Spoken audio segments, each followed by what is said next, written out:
But since you make your pleasure of your means, I will no further charge you. I could not stay behind you. My desire, more sharp than filed steel, did spur me forth. And not all love to see you, though so much as might have drawn one to a longer voyage. But worry, what might befall your travel? Being skilless in these parts, which to a stranger, unguided and unfriended, ought to prove rough and unhospitable. My willing love, the rather by these arguments of fear, set forth in your pursuit. My kind Antonio, I can no longer answer make but thanks. And thanks, and ever oft good turns are shuffled up with such unfurnished pay. But were my worth, as is my conscience firm, you should find better dealing. Now what's to do? Shall we go see the relics of this town? Tomorrow, sir. Best first go see your lodging. I am not weary, and 'tis long tonight. I pray you, that to satisfy our eyes with the memorials and things of fame that do renown the city. Would you pardon me? I do not without danger walk these streets. Once in a sea fight against the Count, his galleys I did some service. Of such note indeed that, were I taken here, it would scarce be answered. Belike you slew great number of his people. The offense is not of such a bloody nature, albeit the quality of time and quarrel may have since given us bloody argument. It may have since been answered in repaying to the city what we took from them, which for traffic's sake, most of our city did. Only myself stood out, for the which, if I be taken in this place, I shall pay dear. Do not then walk too open. It doth not fit me. Hold, sir, here's my purse. In the south suburbs, at the Elephant is best to lodge. I will speak our diet, while as you beguile the time, and feed your knowledge with viewing of the town. There should you find me. Why, I your purse? Happily your eye shall light upon some toy you have desired to purchase, and your store, I think, is not for idle market, sir. I'll be your purse bearer and seek you for an hour. To the Elephant. I do remember.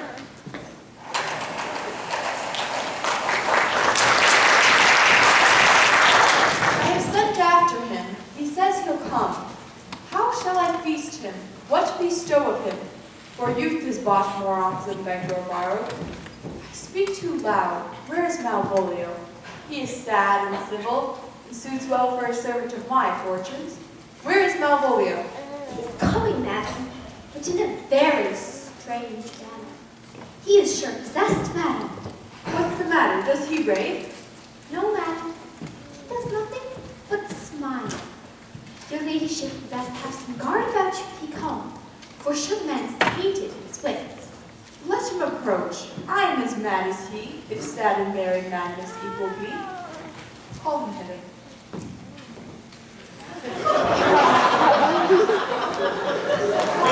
Now, Malvolio? Sweet lady, oh. Smilest thou?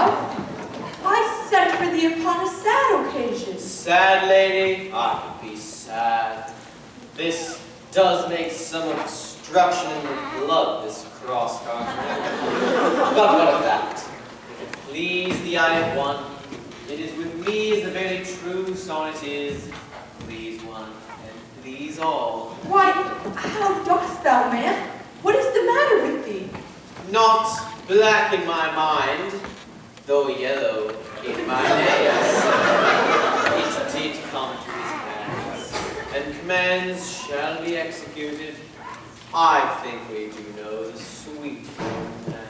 Like, why dost thou smile so and kiss my hand so oft? How do you, Malvolio? At your request, yes. Nightingales and cigars. Why appear you with this ridiculous boldness before my lady? Be not afraid of greatness. 'Twas well writ.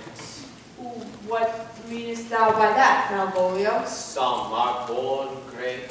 Ha? Some achieve greatness. What sayest thou? And some have greatness thrust upon them. Heaven restore thee! Remember, thy yellow stocking. Thy yellow stockings? and wish to see thee ever cross-gartered. Cross-gartered? Go to, thou art maid, if thou desirest to be so. Am I maid? If not, let me see thee a servant still. Why, this is very midsummer madness. Madam! The young gentleman of Count Orsino's is returned. I can hardly entreat him back. You tend to ladyship's pleasure. I'll come to him. Good Maria, let this fellow be looked to. Where is my cousin Toby? Let some of my people have a special care of him. I would not have him miscarry for the half of my dowry. Oh, you come near me now. No worse man than Sir Toby to look to me. This concurs directly with the letter. She sends him on purpose that I may appear stubborn to him. For she incites me to that in the letter. Cast thine humble slough, says she. Be opposite with kinsmen, surly with servants. Let thy tongue tang with arguments of state. Put thyself into the trick of singularity. And consequently, she sets down the matter how as a sad face, a reverent carriage, a slow tongue in the habit of some serve note, and so forth. I have limed her. But it is Job's doing, and he makes me thankful. And when she went away just now, let this fellow be looked to. Fellow, not Malvolio, nor after my degree, but fellow. Why, everything adheres together. There's no dram of a scruple, no scruple of a scruple, no incredulous or unsafe circumstance. What can be said? Nothing that can be can come between me and the full prospect of my hopes. Well, Jove, not I, is the doer of this, and he is to be thanked. Which way is he in the name of sanctity? Why, if all the devils of hell be drawn in little, and Legion himself possessed him, yet I will speak to him. Here he is. Here he is. How is it with you, Malvolio? Go off. I discard you. Let me enjoy my private go on. Lo, how hollow the fiend speaks within him. Did I not tell you, Sir Toby, my lady prays you have a care of him. Aha, does she so? Go to, peace, peace. This is not the way. We must deal gently. Let me hear it. How is it with you? What, man? Defy the devil! Consider he's an enemy to mankind. Do you know what you say? Lie you, and you speak ill of the devil, how he takes it. Pray God he be not bewitched. Carry this water to the wise woman. Marry, it shall be done tomorrow if I live. My lady would not lose him from what I'll say. How now, mistress? Oh, Lord! Prithee, hold thy peace. Do you not see you do move him? Let me alone. No, but gently. Gently. The fiend is rough, and it must not be roughly. How now, my poor cock? How dost thou, chip? Sir? I bid thee come with me. 'Tis not for gravity to play at cherry pit with Satan. Hang him, foul collier! Get him to say his prayer. Good Sir Toby, get him to pray. My prayers, minx? No, I won't. He will not hear of godliness. Go hang yourselves all. You are idle, shallow things. I'm not of your element. You shall know of it hereafter. Is it possible? If this were played upon a stage now, I could condemn it as an improbable fiction. His very genius hath taken the infection of the device. Nay, but pursue him now, lest the device take air and hate. Why, we shall make him mad indeed. The house will be the quieter. Come, I will have him in a dark room and bound. My niece is already in the belief that he's mad. We shall carry him to us for our pleasure and his penance, until our very pastime, tired out of breath, prompt us to have mercy on him. At which time we shall bring our device to the bar and crown thee for a finder of madmen. But see, More matter for a May morning. Here's the challenge. Read it. I warned there's vinegar and pepper to it. Is it so saucy? Why, 'tis it. Do but read. youth, whatsoever thou art but a scurvy fellow. Good and valiant. Wonder not, nor admire in thy mind what I do call thee for I shall give thee no reason for it. A good note that keeps you from the blow of the law. Thou comest before the lady Olivia, and in my sight she uses thee kindly. But as thou liest, this is not the reason I call thee for. Very brief, and to exceeding good sense. Less. I shall waylay thee going home, where if it be thy chance to kill me, Good. thou killest me like a rogue and a villain. Still, you keep on the windy side of the law. Fare thee well, and may God have mercy on one of our souls. He may have mercy on mine, but my hope is better. Therefore, look to thyself, thy friend, as thou usest him, but sworn enemy, Andrew Agee. If this letter moves him not, his legs cannot. I will give it to him. You may have verification for it. He is now in some commerce with my lady, and he will by and by depart. Go, Sir Andrew, scout me for him at the corner of the orchard like a sheriff's post. And as soon as ever thou seest him, draw, and as thou drawest, swear horribly, for it hath often come to pass that a terrible oath with a swaggering accent, sharply twanged off, doth give manhood more approbation than ever proof itself would have earned him. Away! Nay, let me alone for swearing. Now will I not deliver this letter. For the behavior of the young gentleman gives him out to be of good capacity and breeding. His employment between his lordship and my niece confirms no less. Therefore, this letter, being so excellently ignorant, will strike no terror in the youth. He will find it comes from a clodpole. I will instead deliver his challenge by word of mouth, and set upon Agee a notable report of valor that will drive the young gentleman, as I know the youth will aptly receive it, into a most hideous opinion of his rage, skill, fury, and impetuosity that will so fright them both that they will kill one another upon the look, like cockatrices. Here he comes with your niece. Give them way till he take leave, that presently, after I will meditate the while upon some horrid message for a child. I have said too much unto a heart of stone, and laid mine honor too unchary on it. There's something in me that reproves my fault, but such a headstrong, potent fault it is, that it but mocks reproof. With the same behavior that your passion bears goes on my master's grapes. Here, wear this jewel for me. Refuse it not. It hath no tongue to vex you. It is my picture. What might you ask of me that I'll deny, that honor saved may upon asking give? Nothing but this, your true love for my master.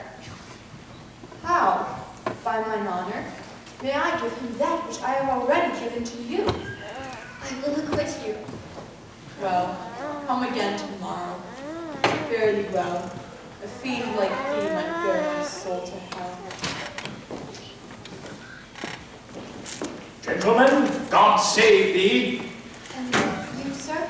Of what nature the wrongs are that thou hast done him, I know not, But thy interceptor, so full of despite, bloody as the hunter, attends thee at the orchard's end. Therefore dismount thy sword, be ere in preparation, for thy opponent is quick, skillful, and deadly. You mistake, sir. I am sure no man hath any quarrel to me. My remembrance is very free, and clear of any image of offense done to any man. You'll find it otherwise, I assure you. Therefore, if you hold your life at any price, betake you to your guard, for thy opponent hath in him that which youth, skill, rage, and fury can furnish man withal. Pray you, sir, what is he? He is a knight.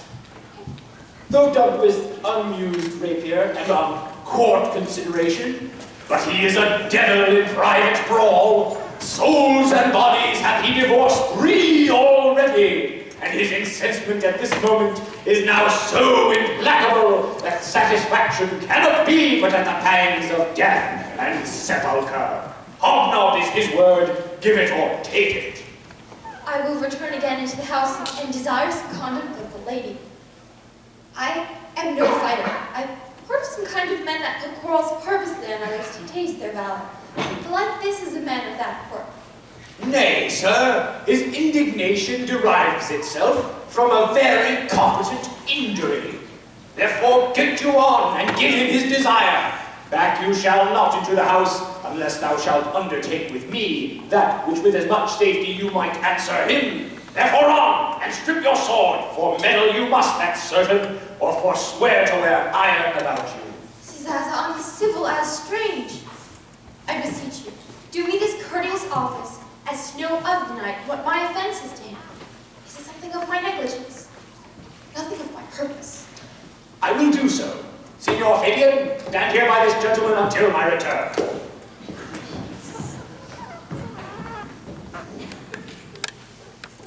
Pray you, sir, do you know what this matter? I know the knight is incensed against you, even to a mortal arbitrament, but nothing of the matter more.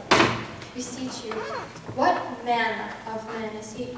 Nothing of that wonderful promise to read him by his form, as you are like to find in the proof of his valor. He is indeed, sir, the most skillful, fatal, and bloody opposite you could have possibly found in any part of Illyria. Will you walk towards him? I will make your peace with him if I can. I will be much bound to you for it. I am one that'd rather go with Sir Priest than Sir Knight. I care not who knows so much of my mettle.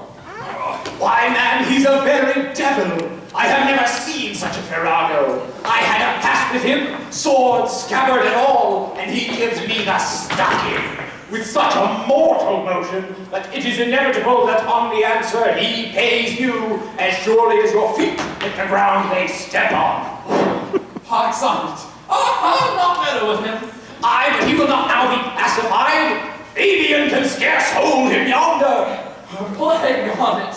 I thought he had been so cunning and so valiant in fence. Oh, I'd have seen him damned ere I challenged him. Let him let the matter slip. Now give him my horse. Make it be that. I'll make the motion. Stand here and make a good show on it. This shall end without the perdition of souls. Marry, I'll ride your horse as well as I ride you. I have his horse to end the quarrel. I persuaded him the youth's a devil. He is as horribly conceited of him, and pants, and looks pale as if a bear were at his heels. Come, sir, there's no remedy. The gentleman hath better bethought him of his quarrel, and now scarcely finds it worth speaking of. Therefore draw. Draw, for the supportance of his vow. He protests he will not hurt you. Pray God defend me. A little thing would make me tell them how much I lack of a man. Give ground if you see him furious. Come, Sir Andrew, there's no remedy. The gentleman will have but one bout with you. He cannot, by the duello, avoid it. And he has given me his word, as he is a gentleman and a soldier. No harm shall come to thee. Pray God he keep his oath. I do assure you, it 'tis against my will.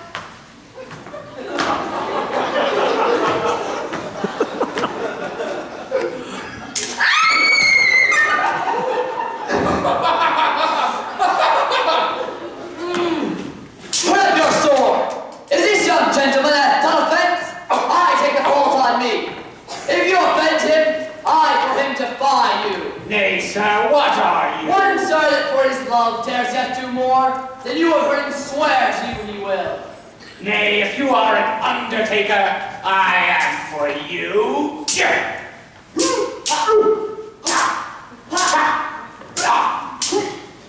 Good Sir Toby, hold! Here come the officers! I'll be with you anon.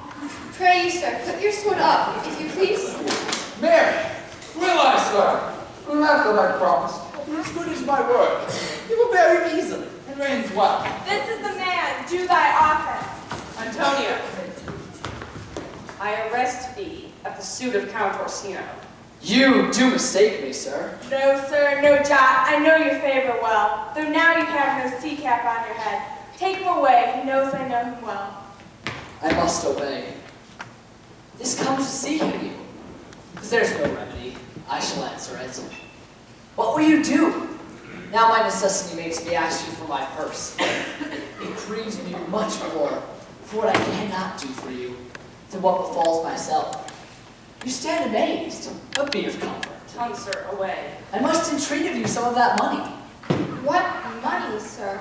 For the fair kindness you have showed me here, and being prompted by your present trouble, out of my mean and low ability, I'll lend you something. I'll make division of my present with you. Hold, there's half my coffer. Will you deny me now?